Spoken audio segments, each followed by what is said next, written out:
बहुत समय पहले की बात है। एक महात्मा एक दिन एक राजा के यहाँ पधारे। देवयोग से उन्हें वहाँ कई दिन रहना पड़ गया। महात्मा जी के पास कुछ शालिग्राम की मूर्तियाँ थीं। राजा की एक अबोध बालिका प्रतिदिन महात्मा जी के समीप बैठकर उनकी पूजा देखा करती थी। एक दिन कन्या ने महात्मा जी से पूछा, बाबा जी, आप किसकी पूजा करते हैं?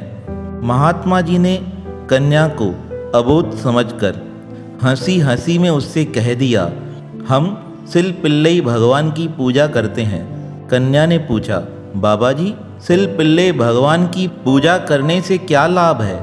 महात्मा जी ने कहा, सिल पिल्लई भगवान की पूजा करने से मनचाहा फल प्राप्त हो जाता है। कन्या ने कहा, तो बाबा जी, मुझे भी एक सिल पिल्लई भगवान दे दीजिएगा, मैं भी आपकी भांति उनकी पूजा किया करूँगी। महात्मा जी ने उसका सच्चा अनुराग देख उसे एक शालिग्राम की मूर्ति दे दी और पूजन का विधान भी बतला दिया। महात्मा जी तो विदा हो गए। कन्या परम विश्वास तथा सच्ची लगन के साथ अपने सिल पिल्लई भगवान की पूजा करने लगी। वह अबोध बालिका अपने उन इष्ट देव के अनुराग रंग में ऐसी रंग गई, उनका क्षण भर का भी वियोग उसे असह्य होने लगता। वह कुछ भी खाती पीती अपने उन इष्ट देव का भोग लगाए बिना नहीं खाती पीती। बड़ी हो जाने पर जब कन्या का विवाह हुआ तब दुर्भाग्य से उस बेचारी को ऐसे पतिदेव मिले जो हरि भक्ति से विमुख थे।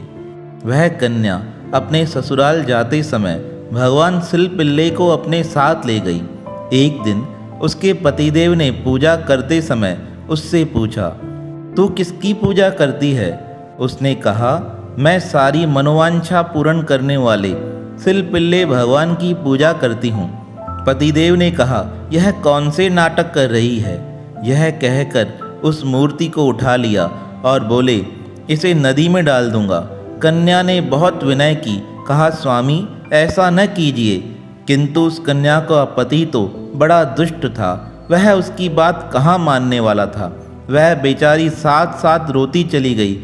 किंतु हरि विमुख उस पति ने भगवान सिल पिल्लई की मूर्ति को नदी में फेंक दिया।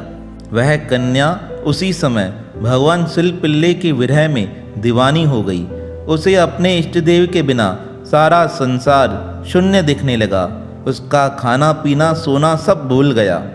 वह लज्जा छोड़कर बार बार एक ही बात कह रही थी, मेरे सिल पिल्लई भगवान, मुझ दासी को छोड़कर आप कहाँ चले गए हो? शीघ्र दर्शन दो, नहीं तो दासी के प्राण निकल जाएंगे। आपका वियोग मुझसे सहा नहीं जा रहा है।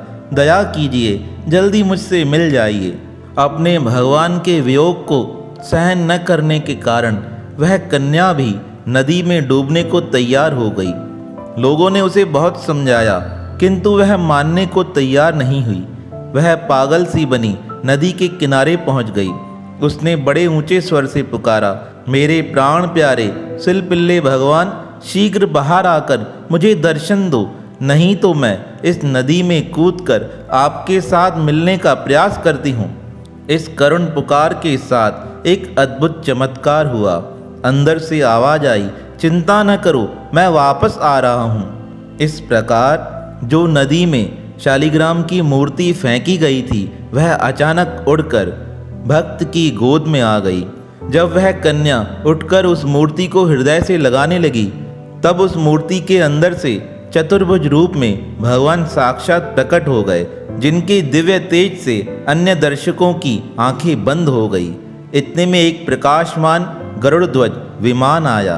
भगवान अपनी उस सच्ची भक्त को उसी में बिठलाकर वैकुंठ धाम ले गए। उस कन्या का हरि विमुख पतिदेव यह देखकर हैरान हो गया कि मेरी धर्मपत्नी की भक्ति पर प्रसन्न होकर परमात्मा स्वयं उसे लेने आए थे। उसे बड़ा पश्चाताप हुआ। अब तो उसका जीवन परिवर्तित हो चुका था। वह अपनी पत्नी के वियोग में दुखी रहने लगा। पर एक चमत्कार हुआ, उसका सारा परिवार भगवान की भक्ति में जुड़ गया। जो सास बड़ी दुष्ट थी, जो अपनी बहू को परेशान करती थी, अपने बहू की भक्ति को देखकर सारे परिवार का जीवन परिवर्तित हो चुका था। तो ऐसे भक्त वत्सल भगवान जिनके लिए परमात्मा स्वयं प्रकट हो जाते हैं, उनके पावन श्री चरणों में हमारा बारंबार प्रणाम है, प्रणाम है, प्रणाम है।